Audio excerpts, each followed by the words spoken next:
Isang babae natagpuang patay sa loob ng trunk ng isang kotse sa lungsod ng Caloocan. Ng biktima iginapos gamit ang alambre at sinukluban pa ng sako ang kanyang ulo.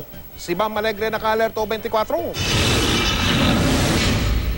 Dalawang araw na raw nakabalagpag ng kotseng ito sa North Matrixville, Barangay 117, Caloocan. Pero kagabi, nabahala na ang mga residente dahil sa mga bangaw at nakasusulasok na amoy galing sa likurang bahagi ng kotse.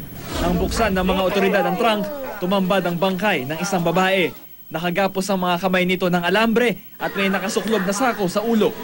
Kanina, nung may nakaamoy na mabaho, kaya may pumunta sa akin, Kuya, mabaho na. Kinilala ng isang residente ang bangkay bilang si Marilu Jorge. Malapit lang pala ang bahay ng biktima, 4 na bloke mula sa pinagparadahan ng kotse. Ayon sa asawa at mga anak ni Marilu na tumanggi sa anumang panayam, huli raw nilang nakita ang biktima noong umaga ng Martes. Yung kotse niya at yung asawa niya ay iniwan doon sa kanyang bahay.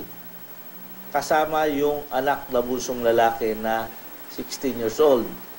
Ngayon, pagka balik niya, wala na yung asawa niya at saka yung kotse, nawawala na, hindi na umuwi magdamag hanggang sa kinabukasan, hindi pa rin dumarating.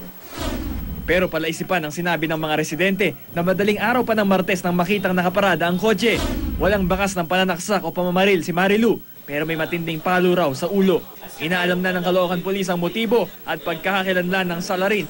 Walang motibo ng pagnanakaw doon sa bahay. Kasi nung dumating yung anak nung hapon, nawala na yung kotse at saka yung nanay, intact naman yung mga gamit. Walang nawalang alas, walang nawalang gamit. Maayos naman, walang forcible entry.